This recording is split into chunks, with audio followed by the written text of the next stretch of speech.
E aí, tudo certo? Muita gente fala que Python é aquela linguagem fácil, né? Quase mágica para quem está começando. Mas o que tem por trás dessa simplicidade toda? É só isso mesmo? Hoje a gente vai fundo para descobrir o que faz o Python ser não só simples, mas, nossa, incrivelmente poderoso. Pensa bem, por que gigantes como Google e Netflix usam Python e, ao mesmo tempo, a primeira linguagem que tanta gente aprende? Como pode ser as duas coisas? A resposta para isso, e é o que a gente vai ver, está na filosofia por trás da criação da linguagem, lá no seu design. E a resposta está aqui, ó. São 3 pilares. Simplicidade, para deixar o código super limpo. Legibilidade, que faz o código parecer quase, sei lá, inglês. E, claro, uma versatilidade absurda. É com base nessas 3 ideias que a gente vai entender tudo. Beleza, então vamos botar a mão na massa. Antes de sair escrevendo qualquer coisa, a gente tem que entender as regras do jogo. E no Python tem 2 regras que são, assim, a base de tudo. Elas definem todo o resto. Então, a primeira grande regra é o que a gente chama de tipagem dinâmica. Parece complicado, mas pensa assim. Uma variável é como uma caixa. Em muitas linguagens é preciso falar. Essa caixa é só para números. Ou essa aqui é só para texto. Já no Python, a caixa é esperta. Você joga um número lá dentro, ela vira uma caixa de número. No minuto seguinte, você joga um texto e ela se adapta. Simples assim. O Python saca o que você quer fazer sem precisar de um monte de declaração. E olha só como isso funciona na prática.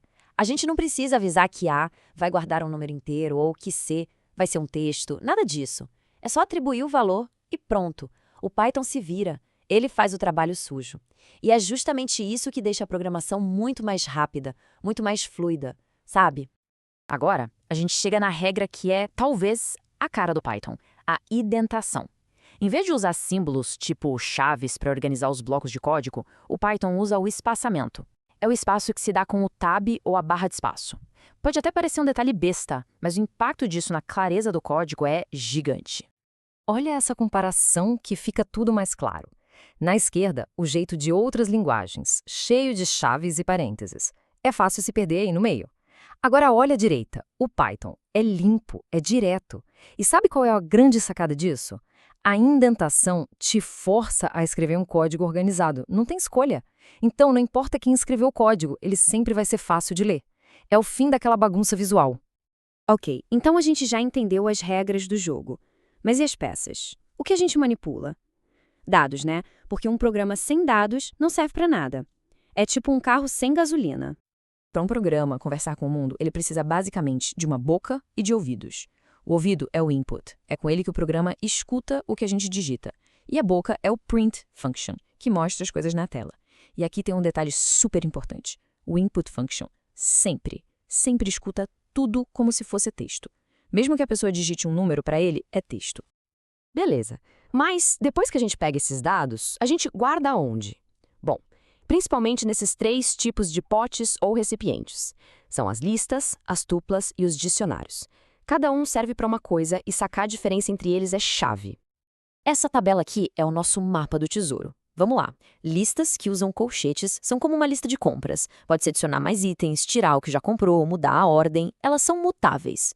Já as tuplas que usam parênteses são o contrário. Pensa numa coordenada de GPS, um RG, é algo que não deve mudar. Uma vez que se cria, já era, fica daquele jeito. São imutáveis. Por fim, os dicionários com chaves. Eles são a nossa agenda de contatos. Não se procura pelo número da página, se procura pela chave, que é o nome da pessoa, para achar o valor, que é o telefone dela. Certo, então a gente já tem as regras e já tem um material de construção, que são os dados. O que falta? Dar um cérebro para o nosso programa. É agora que a gente ensina ele a pensar, a tomar decisões por conta própria. E como ele pensa? Usando o if, elif e else. Imagina que o código é uma estrada. De repente aparece uma bifurcação. O if era a placa que diz, se a idade for maior que 18, vire à direita. O else seria o se não, vire à esquerda. O elif é só uma outra opção no meio do caminho. Com isso, a gente cria rotas diferentes para o programa seguir, dependendo da situação.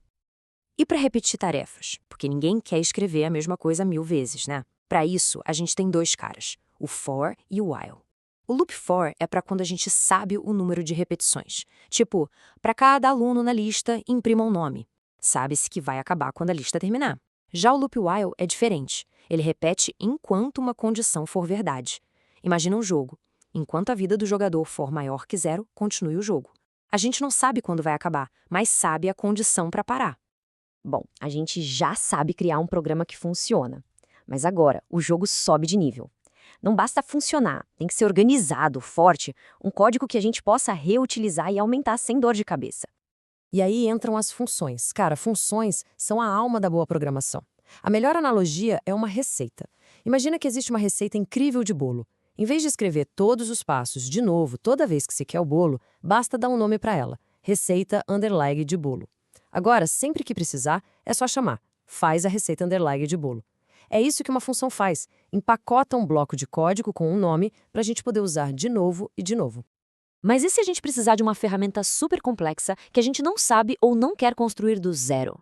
Simples, a gente importa. O comando import é como ir numa loja de ferramentas. Não é preciso fabricar a própria furadeira. Vai-se lá e pega uma pronta.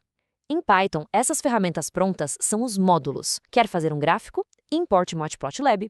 Quer fazer cálculos matemáticos avançados? Import Math. Alguém já fez o trabalho pesado por nós. Certo, mas tem uma pergunta que sempre aparece. E se tudo der errado? E se o programa quebrar no meio do caminho? Tipo, o usuário digita uma letra onde deveria ser um número. O que acontece? O programa explode?